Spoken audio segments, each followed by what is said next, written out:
तो good morning to all of you. आप सभी का बहुत बहुत स्वागत है एडेंकल जेईई की तैयारी यूट्यूब चैनल पे। सो फर्स्ट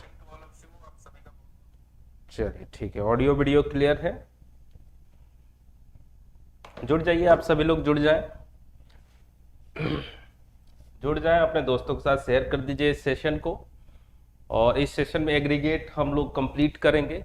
और अभी तक सीमेंट कंक्रीट हो गया है, एग्रीगेट आज कंप्लीट हो जाएगा। उसके बाद से कल से हम लोग ब्रेक स्टार्ट कर देंगे। और सैटरडे के लिए मैंने 75 क्वेश्चन का सीरीज रखा ही है। तो जो सैटरडे को 75 क्वेश्चन का सीरीज है वो अपने दोस्तों के साथ भी जरूर शेयर करिएगा, क्योंकि बहुत ज्यादा जरूरी है। ये थ्योरी थोड़ा सा पार्ट आप नहीं भी कर रहे हो चल जाएगा, लेकिन वो क्वेश्चन अगर आप कर लोगे ना, 75 क्वेश्चन अगर आप कर लोगे तो बहुत अच्छे से सारी चीजें कर लोगे। तो इसलिए मैं बोल रहा हूं आपको, ठीक है। तो हम लोग शपथ बैच यहाँ पे कवर कर रहे हैं। और शपथ बैच में जो आज का टॉपिक है वो एग्रीगेट है, जिसमें आज हम लोग सब टॉपिक जो करेंगे टेस्ट ऑफ एग्रीगेट। और इस एग्रीगेट चैप्टर को यहाँ पे कंप्लीट कर देंगे। So my name is Ravi Pratap Rao with more than 6 years of teaching experience. मैं आपके साथ building material and concrete technology subject यहाँ पे कवर कर रहा हूँ। तो आइए अपने सेशन को स्टार्ट करते हैं। उससे पहले लाइक कर दीजिए सेशन को और अपने दोस्तों के साथ शेयर कर दीजिए। बदले में बस इतना सा काम। फिर आइए फ्री में हम लोग पूरे के पूरा कंटेंट कवर करते हैं। चलिए ठीक है, सब लोग जुड़ गए, कोई दिक्कत कोई परेशानी? स्टार्ट किया जाए फिर।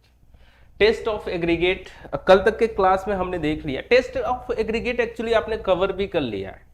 एक सेप टेस्ट होता है जिसमें फ्लैकीनेस एंड इलोंगेशन इंडेक्स टेस्ट आपने किया था, यानी फ्लैकी एग्रीगेट और इलोंगेटेड एग्रीगेट को पहचाना था। तो वो भी एक टेस्ट ही तो था, उसे सेप टेस्ट बोला जाता है। तो वो मैं पहले ही कवर करके आपको दिखा दिया कि क्या होते हैं फ्लैकी एग्रीगेट, क्या होते हैं इलोंगेटेड एग्रीगेट, वहीं पे कवर करके आपको दिखा दिया था। उसके बाद से फाइनेंस मॉडल्स भी मैंने आपको बता दिया डिटेल में। फाइनेंस मॉडल्स में आपने जो है किसी भी पार्टिकल एग्रीगेट का आप फाइनेंस और कोर्सनेस डिफाइन कर रहे हो एक एब्सोल्यूट टर्म में, तो वो कैसे कर रहे हो वो सारी चीजें हमने कवर कर दी। अब लास्ट पॉइंट जो बचा है एग्रीगेट से रिलेटेड वो क्या है? Test of aggregate. तो यहाँ पे 4 टाइप के टेस्ट होंगे आपके: crushing strength test, toughness test, hardness test, hardness test को एब्रेजन टेस्ट बोल लीजिए, टफनेस टेस्ट को आप इंपैक्ट टेस्ट भी बोल सकते हैं। तो ये आप जैसे भी समझें, इंपैक्ट टेस्ट, और इसे आप जो है एब्रेजन टेस्ट भी बोल सकते हैं, एब्रेजन टेस्ट, और इसे क्रशिंग स्ट्रेंथ या स्ट्रेंथ टेस्ट भी बोल सकते हैं। तो क्या होता है कि जो टफनेस है, टफनेस टेस्ट है, वो इंपैक्ट के थ्रू ही पता चलता है, इसलिए आप उसे टफनेस टेस्ट बोलिए या इंपैक्ट टेस्ट बोलिए, कोई फर्क नहीं पड़ता है। नेक्स्ट जो है हार्डनेस टेस्ट, वो एब्रेजन के थ्रू पता चलता है, इसलिए हार्डनेस टेस्ट बोलिए या एब्रेजन बोलिए, कोई फर्क नहीं पड़ता है। और लास्ट में क्या होगा? Specific gravity test. अभी स्पेसिफिक ग्रेविटी टेस्ट यहाँ पे जो होगा वो सॉइल मैकेनिक्स जो पढ़ चुके हैं वहां पे भी स्पेसिफिक ग्रेविटी पता किए होंगे पिक्नोमीटर के हेल्प से।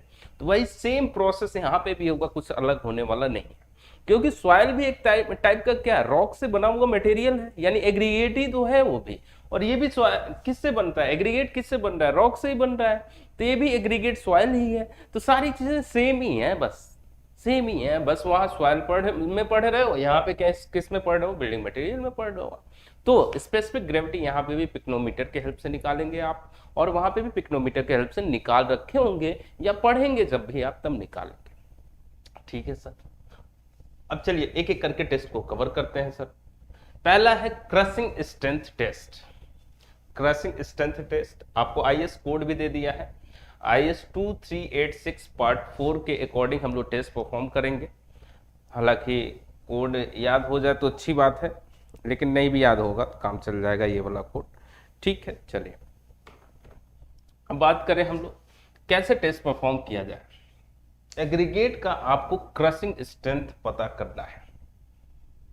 चलिए सबसे पहले काम ये करिए आप कि 12.5 mm का सीव लीजिए आप, इस पे एग्रीगेट को पास कराइए, और ये जो है रुकेगा किस पे? 10 mm सीव पे। तो ये जो एग्रीगेट रुक रहा है यहाँ पे, यानी इस एग्रीगेट का जो साइज है वो 12.5 mm से लेकर के 10 mm के बीच का है। तो इस एग्रीगेट को उठाएंगे हम लोग, और इस एग्रीगेट को हम लोग सिलेंडर में भरेंगे। देख लिया एग्रीगेट कौन सा लिया आपने, एग्रीगेट कौन सा लिया आपने। अगर ये साइज आप देखेंगे तो 15.2 सेंटीमीटर डाया होगा सिलेंडर का और हाइट होगा 13.14 सेंटीमीटर। ये सब कोड के अकॉर्डिंग बातें हो रही हैं। तो इसमें क्या करेंगे, इस एग्रीगेट को हम लोग 3 लेयर में भरेंगे, 3 लेयर में भरेंगे। 3 लेयर में क्यों भर रहे हैं, 3 लेयर में क्यों भर रहे हैं, क्योंकि प्रॉपर तरीके से ये जो एग्रीगेट है सिलेंडर के अंदर कॉम्पैक्ट होके बन सके, भरा सके। 3 लेयर में भरेंगे और हर एक लेयर में कितने टाइम, 25 टाइम्स आप टेम्परिंग करेंगे each layer, tempering in each layer, in each layer. Got my point. अब इसके बाद से जब भर दिया आपने तो इसके ऊपर अब लोड लगाएंगे। अब देखिए लोड लगने जा रहा है यहाँ पे। अब लोड जो लगेगा यहाँ पे वो लोड क्रशिंग स्ट्रेंथ है तो ग्रेजुअल लगेगा, यानी लोडिंग रेट क्या होगा, लोडिंग रेट यहाँ पे क्या होगा, लोडिंग रेट किस रेट से लोड का रेट बढ़ता जाएगा, 4 ton per minute, 4 ton per minute. हर मिनट में 4 टन का लोड बढ़ता जाएगा। और कब तक ये लोड बढ़ाते रहेंगे इस एग्रीगेट पे, अप टू 40 टन। जब लोड जो है 40 टन तक पहुंच जाएगा तब रोक दिया जाएगा इसको। यानी 40 टन तक लोड को बढ़ाते रहना है, बढ़ाते रहना है, बढ़ाते रहना है। जब 40 टन तक पहुंच जाएगा फिर लोड रोक दीजिएगा, फिर इसे हटा दीजिएगा। हटाने के बाद इस एग्रीगेट के अंदर क्या होगा, क्रशिंग हो गई होगी इसकी। अब ये जो क्रशिंग हो गई है, क्रशिंग हो गई है, तो इस चीज को चेक करने के लिए हम लोग क्या करेंगे, इस पूरे एग्रीगेट को ले चलेंगे।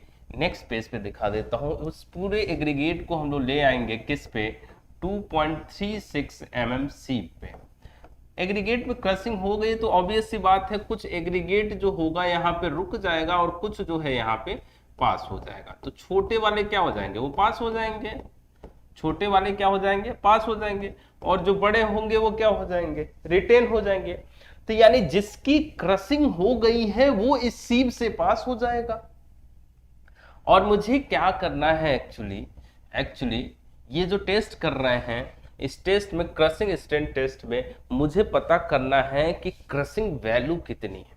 क्रशिंग वैल्यू कितनी है मतलब जो पार्टिकल क्रश जो हो गए हैं वो कितने परसेंट क्रश जो हुए हैं टोटल एग्रीगेट के रिस्पेक्ट में, that is known as crushing value. तो अगर मैं बात करूं यहाँ पे आपको क्या पता करना है, aggregate crushing value, aggregate crushing value, crushing value ACV कैसे पता चलेगा, ये कैसे पता चलेगा। तो जैसे मान लीजिए ये जो पास हुआ है, ये जो पास हुआ है इसकी वैल्यू कितनी है, y है मान लीजिए, और जो टोटल एग्रीगेट आपने लिया था, इसमें टोटल एग्रीगेट लिया था ये मान लीजिए कितना है, x है।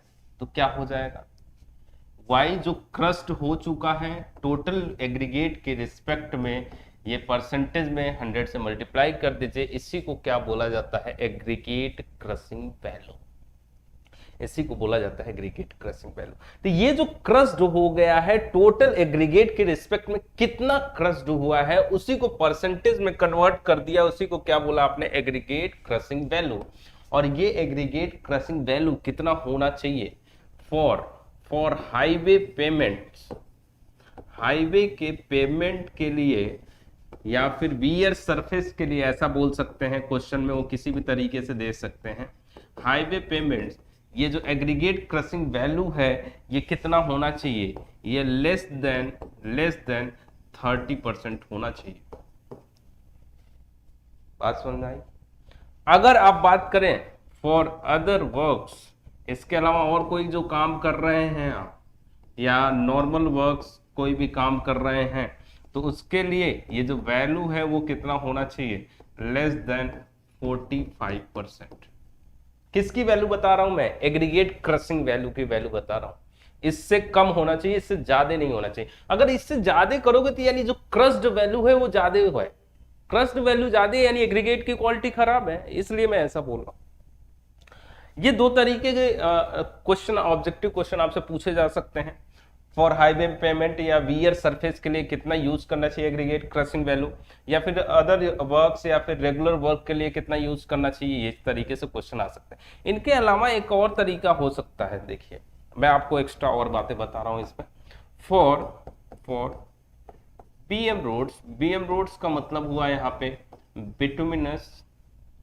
बिटुमिनस मैकडम रोड या फिर WBM रोड यानी वाटर बाउंड मैकडम रोड। अब ये चीजें आप हाईवे में पढ़ोगे या पढ़ रखे होगे, जैसा भी सिचुएशन है। तो ये बिटुमिनस मैकडम रोड है, वाटर बाउंड मैकडम रोड है। तो इसके लिए अगर आप बात करोगे तो इसके लिए होता है लेस देन 35%, और इसके लिए होता है कितना? Less than 40%। ये सिचुएशन क्लियर? इस तरीके से डील कर सकते हैं। तो किसी भी तरीके से ऑब्जेक्टिव में पूछा जा सकता है आपसे। ये पहला है क्रशिंग स्ट्रेंथ टेस्ट। अब दूसरा टेस्ट कौन सा है? दूसरा टेस्ट कौन सा है? Toughness test. अब टफनेस टेस्ट अगर बात करा जाए तो टफनेस में क्या होगा? इंपैक्ट की बातें होंगी। देखिए अपरेटस भी मैंने आपको यहां पे दे दिया है, यहां पे आपको अपरेटस दे दिया है हमने, और ये सीधा IS 2386 पार्ट 4 1963 से मैंने उठा के दिया है। तो आप यहां से देख सकते हैं सारी चीजें। ये यहाँ पे एक क्या है, मैं आपको दिखाने की कोशिश कर रहा हूँ। पहले एक चीज जान लीजिए, टफनेस टेस्ट में आप क्या पता करने वाले हो? आप इंपैक्ट पता करने वाले हो। तो यहाँ पे जो पता करोगे एग्रीगेट इंपैक्ट वैल्यू पता करोगे। ये इंपैक्ट के थ्रू ही टफनेस को आप चेक कर सकते हो। तो एग्रीगेट इंपैक्ट वैल्यू आप पता करने वाले हो, तो इंपैक्ट कराओगे एग्रीगेट के ऊपर। ये देखिए यहाँ पे एग्रीगेट है, सर्कुलर बेस के ऊपर cylindrical steel cup, inner surface case hardened, इसके अंदर जो है रखा गया है क्या? एग्रीगेट। अब इस एग्रीगेट के ऊपर ये जो प्लंजर है, इस प्लंजर को गिराया जाएगा, इंपैक्ट कराया जाएगा। किस हाइट से? देखिए ये हाइट यहाँ पे दिखा रखा है 380 ±5 मिलीमीटर में है। सेंटीमीटर में बात करेंगे तो 38 सेंटीमीटर के आसपास होगा। ये यहां से छोड़ा जाएगा। कैसे छोड़ा जाएगा? ये लिफ्टिंग हैंडल है, इसके मदद से लिफ्टिंग हैंडल को उठाया जाएगा, और यहां से देखिए adjustable stop for release, locking pin for release mechanism. ये मतलब यहां से अगर आप रिलीज कर देंगे तो पूरा जाकर के इंपैक्ट होगा। तो अभी ये जो वेट होगा इसका, वो वेट कितना होगा? 13.5 से 14 केजी, 14 केजी हम लोग बोलते हैं, ठीक है। ये जाकर के इंपैक्ट करेगा इसके ऊपर, और ये जो इंपैक्ट करेगा वो एग्रीगेट के ऊपर इंपैक्ट करेगा। और ऐसा आपको कितनी बार करना है? 15 टाइम्स करना है, 15 टाइम्स करना है। Clear my point? अब 15 टाइम्स करोगे, उसके बाद से एग्रीगेट के अंदर कितना लॉस हुआ उसको चेक किया जाएगा। जो भी लॉस हुआ, लॉस अब कैसे निकालेंगे अभी दिखा देंगे आपको। उस वैल्यू को परसेंटेज में कन्वर्ट कर देंगे, that is known as aggregate impact. तो सेम तरीका है बस, लेकिन यहां पे क्या है, इंपैक्ट के थ्रू चेक करेंगे।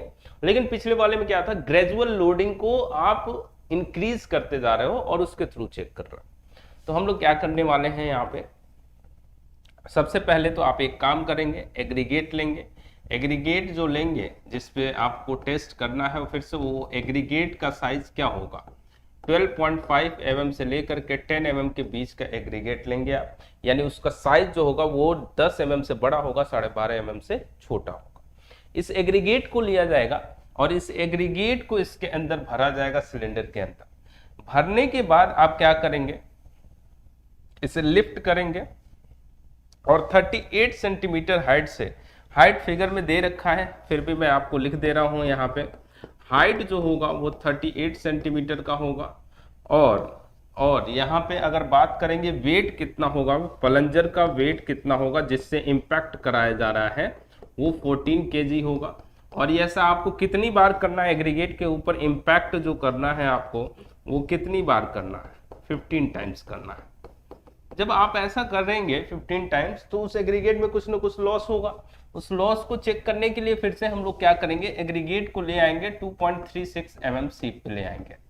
जब इस सी पे ले आएंगे ना तो कुछ एग्रीगेट यहाँ पे रुक जाएंगे और कुछ जो होंगे वो क्या हो जाएंगे, पास हो जाएंगे। पास वही होंगे जिनकी इंपैक्ट के बाद लॉसेस ज्यादा हुए होंगे, यानी छोटे छोटे पार्टिकल में कन्वर्ट हो गए होंगे। अब फिर से इसी की वैल्यू को हमें पता करना है टोटल एग्रीगेट के रिस्पेक्ट में। तो एग्रीगेट इंपैक्ट वैल्यू क्या हो जाएगा यहाँ पे, y अपॉन में एक्स, एक्स क्या है, टोटल वेट ऑफ एग्रीगेट, और यही क्या कहलाएगा आपका एग्रीगेट इंपैक्ट वैल्यू। तरीका वही है, समझ रहे हैं बात। x क्या है यहाँ पे, टोटल वेट ऑफ एग्रीगेट है। तो टोटल वेट ऑफ एग्रीगेट जो हम लोग उसके अंदर भर रहे हैं, इसके अंदर भर रहे हैं। बात समझ में आ रहा है। अब ये जो एग्रीगेट इंपैक्ट वैल्यू आया, फिर से कितना होना चाहिए फॉर हाईवे पेमेंट्स या वियर सरफेस, हाईवे पेमेंट्स कितना होना चाहिए, सेम, लेस देन 30%, 30% से कम होना चाहिए, इससे अधिक एकदम नहीं होना चाहिए। Must not exceed 30%, must not exceed 30%। For other uses, और कहीं पे अगर यूज है या नॉर्मल यूज है तब उस कंडीशन में कितना होना चाहिए, लेस देन 45%, यानी सेम है, जितना था क्रशिंग वैल्यू के लिए उतना ही होता है इंपैक्ट वैल्यू के लिए, वैल्यू सेम होता है। और भी अगर आप ऐड करना चाहें, for BM roads, bituminous macadam roads की बात करें तब, या फिर for WBM, water bound macadam roads, less than 35%, less than 40%, ये सिचुएशन है, सेम, ठीक है। कोई दिक्कत, कमेंट देख लिया जाए एक बार।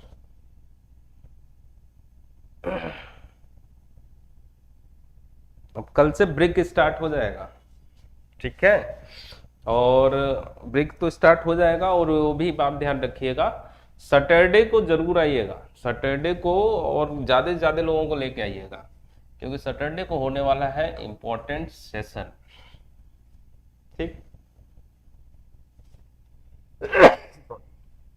हार्डनेस टेस्ट, हार्डनेस टेस्ट या एब्रेजन से टेस्ट, फिर से ये 2386 पार्ट 4 के अकॉर्डिंग, IS कोड वही है, उसके अकॉर्डिंग बात करेंगे हम लोग, ठीक है। तो इसमें क्या करेंगे हम लोग, एक देखिए हार्डनेस या एब्रेजन टेस्ट करने के लिए बहुत सारे तरीके हैं आपके पास। डेवल्स है, डोरी टेस्टिंग मशीन है, लॉस एंजलिस एब्रेजन टेस्ट है, अलग अलग तरीके हैं। मैं नाम लिख देता हूँ, 3 टेस्ट हैं आपके पास, तीनों के थ्रू आप जो है पता कर सकते हो। लॉस एंजलिस एब्रेजन टेस्ट है, या एब्रेजन मशीन का यूज कर सकते हैं आप, मशीन का यूज कर सकते हैं आप। और दूसरा आप यूज कर सकते हैं डेवल्स टेस्टिंग मशीन, ये तीनों के थ्रू हार्डनेस पता किया जाता है। या फिर आप यूज कर सकते हैं डोरी टेस्टिंग मशीन, तीनों के थ्रू आप पता कर सकते हैं। लेकिन अभी जो एग्रीगेट का हार्डनेस देखते हैं हम लोग, वो किसके थ्रू पता करते हैं, लॉस एंजलिस एब्रेजन मशीन के थ्रू हम लोग पता करते हैं। बाकी स्टोन में आप इन दोनों का यूज करेंगे, अभी एग्रीगेट में ये यूज किया जा रहा है। स्टोन में डेवल्स और डोरी टेस्टिंग मशीन का यूज मैं दिखाऊंगा आपको, टेस्ट जब करेंगे तब, ठीक है। तो लॉस एंजलिस एब्रेजन मशीन का यूज किया जाता है यहाँ पे। अब लॉस एंजलिस एब्रेजन मशीन में क्या होता है, ये आपका एक सिलेंडर होता है, और इस सिलेंडर का डायमेंशन क्या होता है कि इसका लेंथ कम होता है, फिगर में शायद वैसा ना बन पाया हो तो माफ़ी, लेकिन आपको डायमेंशन लिख के मैं दे दे रहा हूँ। ये 70 सेंटीमीटर डाया होता है, 50 सेंटीमीटर लेंथ होता है, ठीक, इस तरीके से होता है। रोटेशन होगा हॉरिजॉन्टल एक्सिस के अबाउट। अब इसके अंदर क्या होगा, ओपनिंग्स होंगे, इसके अंदर हम लोग एग्रीगेट भर लेंगे, एग्रीगेट भर लिए। एग्रीगेट फिर से कौन से लिया जाएंगे, एग्रीगेट जो लिया जाएगा वो कैसे लिया जाएगा, वो 20 mm से लेकर के 12.5 mm और 12.5 mm से लेकर के 10 mm के बीच का एग्रीगेट लिया जाएगा। ये एग्रीगेट लिया गया 2.5 kg और ये एग्रीगेट लिया गया 2.5 kg। सारे एग्रीगेट इसके अंदर भर लिए गए और इस एग्रीगेट के साथ साथ आप क्या ऐड करेंगे, इसके अंदर स्टील बॉल ऐड करेंगे, स्टील बॉल ऐड करेंगे, स्टील बॉल ऐड करेंगे। और स्टील बॉल जो ऐड करेंगे 11 या 12 स्टील बॉल ऐड करेंगे। उस स्टील बॉल का जो आप अगर बात करें, वेट बात करें तो वो कितना होता है, 390 to 450 ग्राम तक एक स्टील बॉल का वेट होता है। एक स्टील बॉल का वेट अगर आप देखेंगे तो कितना होता है, इतना होता है। अगर आप डाया बात करेंगे तो लगभग 48 मिलीमीटर डाया होता है एक स्टील बॉल का। और ऐसे 11 से 12 स्टील बॉल इसके अंदर डाले जाएंगे और इनको रोटेट कराया जाएगा। जो रोटेशन होगा वो रोटेशन का स्पीड क्या होगा, रोटेशन का स्पीड होगा 30 to 33 राउंड पर मिनट। और ऐसा आपको कितनी बार करना है, रोटेशन कितनी बार करना है, 500 टाइम्स करना है आपको रोटेशन। जब ये रोटेशन होगा 30 to 33 राउंड पर मिनट से और इतनी बार होगा तो इसके अंदर क्या होगा कि एग्रीगेट का स्टील बॉल के साथ एब्रेजन होगा और एब्रेजन के चलते उसके अंदर कुछ ना कुछ लॉसेस होंगे। उन लॉसेस को चेक करने के लिए हम लोग क्या करेंगे, उन लॉसेस को चेक करने के लिए इस पूरे एग्रीगेट को हम लोग ले आएंगे कहाँ पे, सीप पे। और इस सीप का साइज क्या होगा, 1.7 mm सीप। यहाँ पे 2.36 mm सीप नहीं है, यहाँ पे 1.7 mm सीप है। फिर से कुछ एग्रीगेट पास हो जाएंगे और कुछ रुक जाएंगे। तो जो पास हो गए उनका एब्रेजन हो रखा है, इसीलिए तो पास हुए हैं। तो इन्हें अगर मैं y बोलूं और टोटल वेट ऑफ एग्रीगेट अगर x है तो उस कंडीशन में हम लोगों को फिर से क्या पता करना था, एग्रीगेट एब्रेजन वैल्यू क्या हो जाएगा, एग्रीगेट एब्रेजन वैल्यू क्या हो जाएगा, एग्रीगेट एब्रेजन वैल्यू क्या हो जाएगा, y/x into 100।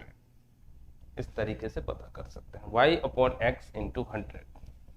फिर से ये जो वैल्यू है जो आपने निकाला है, अब तो समझ में आ गया होगा y क्या है, x टोटल वेट, ठीक है।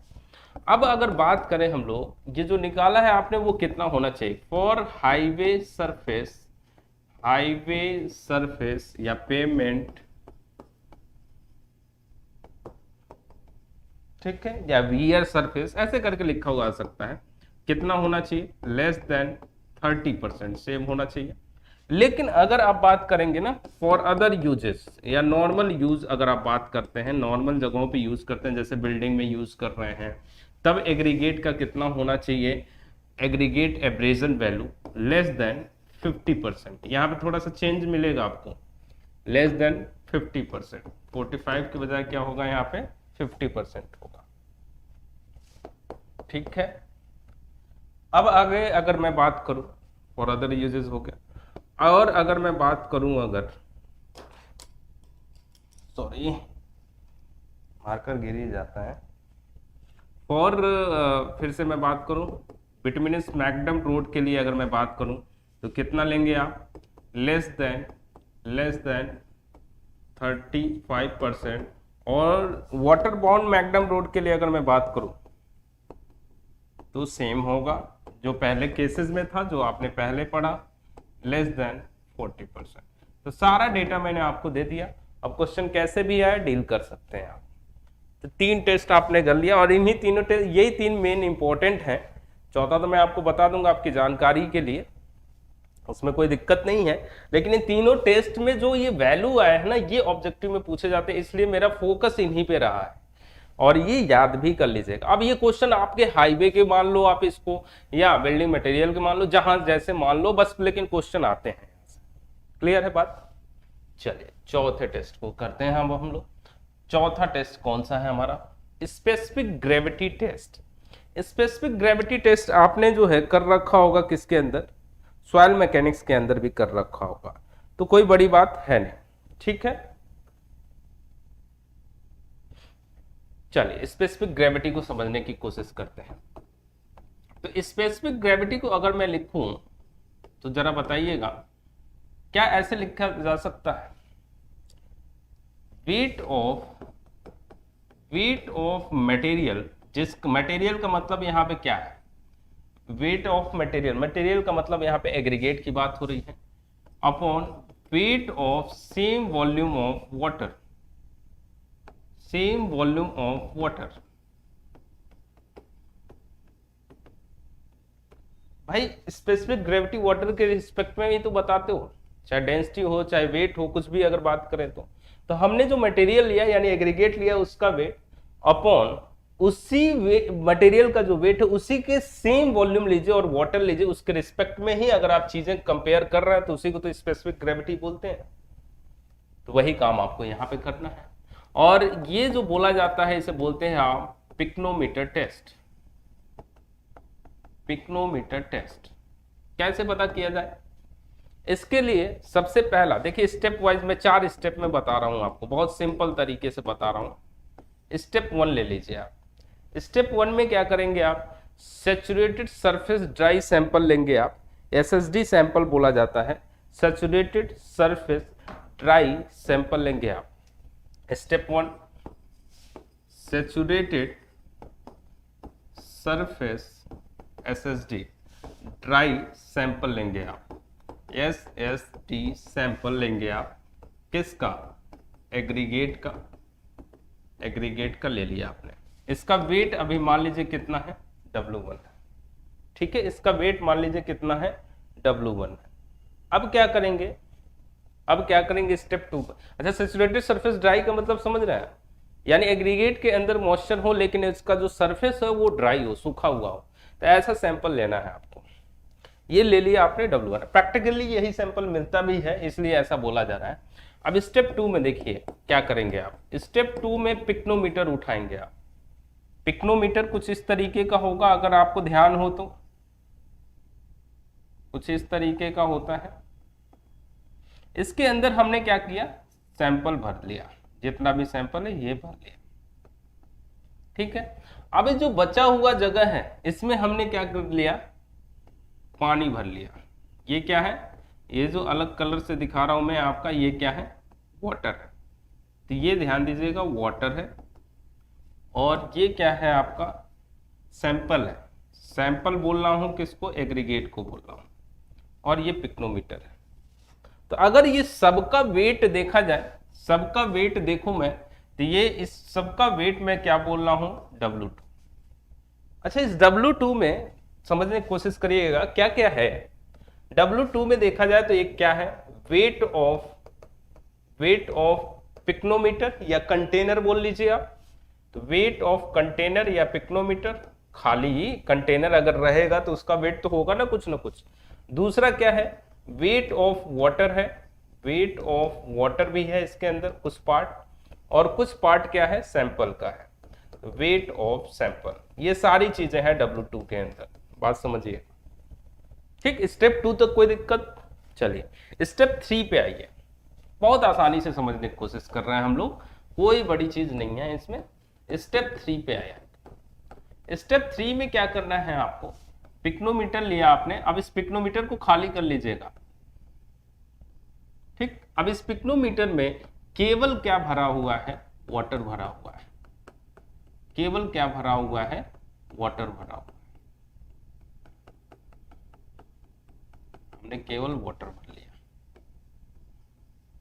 तो चलिए अब इसका वेट पता कर लेंगे हम, और इसका वेट हमने क्या बोला, W3 बोला। अच्छा, इस W3 में अगर देखा जाए तो कौन कौन सा वेट है, weight of container, weight of container, और पूरा का पूरा हिस्सा भरा हुआ है किससे, पानी से, वेट ऑफ वाटर। इसे हमने क्या बोल दिया, W3 बोल दिया। स्टेप 4 में आइए। स्टेप 4 में क्या करना है आपको, स्टेप 4 में अब ये जो पिक्नोमीटर या जो भी सैंपल है उस सैंपल को हम लोग ओवन में रखेंगे, ठीक है। तो यानी उस सैंपल का हम लोग क्या पता करेंगे, ओवन ड्राइड वेट पता करेंगे।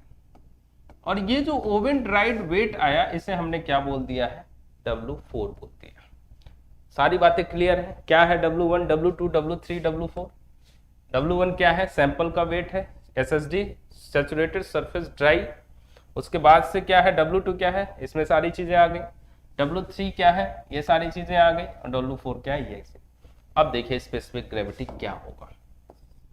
स्पेसिफिक ग्रेविटी क्या बोला आपने, एक सिंपल भाषा में बोला जाए तो स्पेसिफिक ग्रेविटी आपने बोला सर कि weight of material upon weight of same volume of water. तो वेट ऑफ मटेरियल की अगर मैं बात करूं तो जो मटेरियल है यानी ओवन ड्राइड वेट है W4 upon same volume of water, weight of same volume of water. यानी जो मटेरियल है यानी सैंपल है उसका जो वॉल्यूम है वाटर के वॉल्यूम के बराबर होना चाहिए और उसका वेट आपको पता करना है। कैसे पता चलेगा, देखिए अगर मैं क्या करूं W1 में से अगर मैं माइनस कर दूं W2 माइनस W3। अब ध्यान से समझने की कोशिश करिएगा। W2 में से अगर W3 निकाल दूं मैं, देखिए W2 में क्या है, ये सारी चीजें हैं यानी पिक्नोमीटर का वेट है और उधर भी W3 में पिक्नोमीटर का वेट है, तो ये तो कैंसिल आउट ऐसे ही होगा। अब इसमें क्या है, ये सैंपल है और ये वाटर है, ठीक है। अब क्या बचा इसमें, ये पूरा का पूरा वाटर है, यानी ये इतना वाटर तो कैंसिल आउट हो जाएगा। यानी बचा क्या, अब उधर एक सैंपल बचा और इधर एक वाटर बचा, उस सैंपल में से ये वाटर माइनस कर दो। यानी यही तो बात पता चली कि सैंपल माइनस वाटर बचा हुआ है। अगर इस चीज को W1 में से माइनस करूंगा, तो सैंपल वाटर और ये क्या है W1, ये क्या है W1 है। तो इस कंडीशन में हम लोगों को जो पता चलेगा वो क्या पता चलेगा, weight of same volume of water, यानी वाटर ही तो बचा, उसी के वॉल्यूम के बराबर वाटर बचा, उसी का वेट ही तो पता चलेगा। बात समझिएगा, मैंने क्या लिखा है W1 माइनस ये क्या है W2 माइनस W3 में एक्चुअल में क्या है, W2 में सैंपल माइनस उसी के बराबर वाटर, तो सैंपल माइनस वाटर, और ये क्या है SSD है यानी सैंपल है। यानी इस सैंपल में से ये सैंपल चला जाएगा और ये जो वेट बचेगा वो किसका बचेगा, सेम वॉल्यूम ऑफ वाटर का बचेगा। और यही तो चाहिए था आपको, यही तो चाहिए था। और यही क्या कहलाएगा आपका स्पेसिफिक ग्रेविटी। और यहां से आप वाटर कंटेंट भी पता कर सकते हो, यानी पिक्नोमीटर से वाटर कंटेंट भी पता किया जाता है, ये तो पढ़ा भी होगा आपने। कैसे पता चलेगा, ओवन ड्राइड वेट पता है आपको और एक्चुअल वेट पता है, दोनों के डिफरेंस से आपको पता नहीं चल जाएगा कि वाटर कंटेंट कितना है इस एग्रीगेट के अंदर, सारी चीजें पता चल सकती हैं। तो एक सिंपल भाषा में मैंने आपको स्टेप वाइज बताने की कोशिश करी pycnometer test. Clear by point. चलिए अब एक दो बातें और जान लेते हैं हम लोग, कुछ बातें हैं जो बताइए आप ही मुझे। एक बात तो मुझे आप ये बता दीजिए कि अगर मैं बात करूं नॉर्मली साइज कितना लेंगे RCC वर्क में, for RCC works for normal RCC works size of aggregate कितना लिया जाता है, साइज ऑफ एग्रीगेट कितना लिया जाता है, 10 से 20 mm लिया जाता है जनरली साइज ऑफ एग्रीगेट की अगर बात करूं मैं तो। दूसरा फॉर मास कॉन्क्रीटिंग, मतलब डैम वगैरह में बात कर रहा हूं मैं, मास कॉन्क्रीटिंग में जनरली कितना लिया जाता है, साइज ऑफ एग्रीगेट कितना लिया जाता है, 40 mm तक लिया जाता है। तो 38 से 40 mm बोल देते हैं लोग, 38 से 40 mm। ये साइज ऑफ एग्रीगेट बता रहा हूं मैं आपको, कंक्रीट के अंदर कितना लिया जाता है, साइज ऑफ एग्रीगेट कितना लिया जाता है ये मैं आपको बता रहा हूं।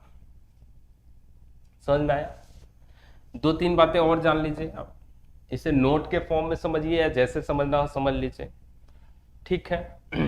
अब अगर मैं बात समझाऊं आपको, मैक्सिमम साइज ऑफ एग्रीगेट कितना लिया जाता है, मैक्सिमम साइज ऑफ एग्रीगेट कितना ले सकते हैं आप, ये एक थंब रूल मैं आपको बता रहा हूं, थंब रूल का मतलब समझ रहे हैं, जहां कोई रूल ना काम है इस रूल को लगा दो। तो इसमें क्या है थंब रूल में, फॉर आरसीसी वर्क्स, और दूसरा for PCC works. PCC works का मतलब समझ रहे हैं, प्लेन सीमेंट कंक्रीट, और आरसीसी रिइंफोर्स्ड सीमेंट कंक्रीट। तो दोनों सिचुएशन में, आरसीसी और पीसीसी दोनों सिचुएशन में मैक्सिमम साइज ऑफ एग्रीगेट आप कितना लेंगे, मैक्सिमम साइज ऑफ एग्रीगेट आप कितना लेंगे, तो ये लिया जाता है। इसको लेने के लिए आप अगर समझें तो आप जो समझें अगर, तो इसे ऐसे समझ लीजिए 20 और ये आ जाएगा आपका 25। तो ऐसे समझ लें फॉर आरसीसी ऊपर लिखा हुआ है, तो 1/5 ले सकते हैं आप, 1/5 into structures minimum dimension, structures minimum dimension. अभी समझा रहा हूं मैं इस बात को, इसको समझ लीजिए 1/4 इंटू स्ट्रक्चर्स मिनिमम डायमेंशन,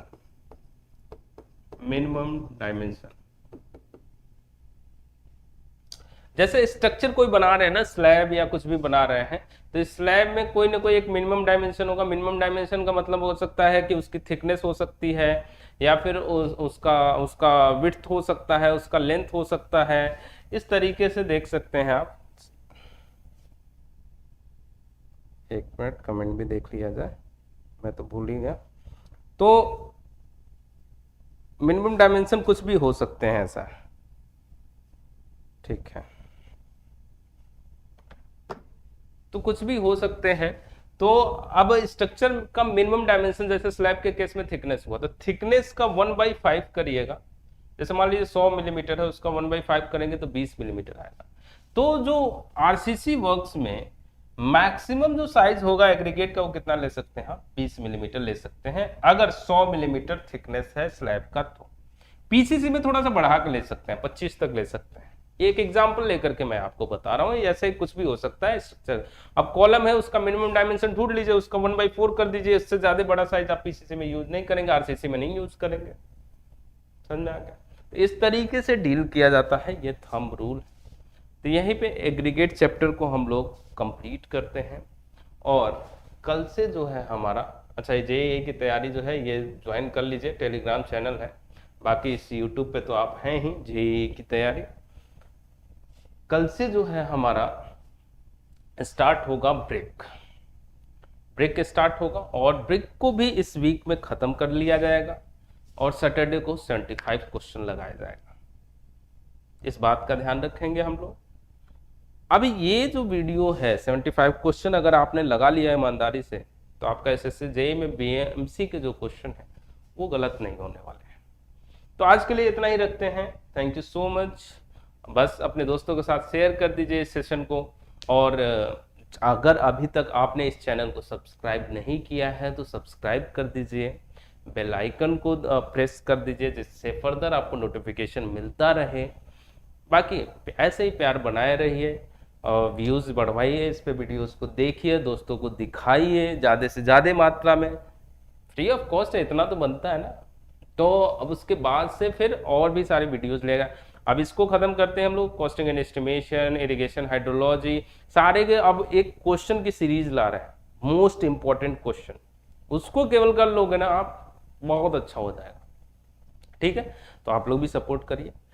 चलते हैं, कल के क्लास में मिलते हैं। ब्रिक्स स्टार्ट करेंगे हम लोग कल, तो अपने दोस्तों को भी बुला करके लाइएगा। Thank you so much, bye bye, Jai Hind, thank you.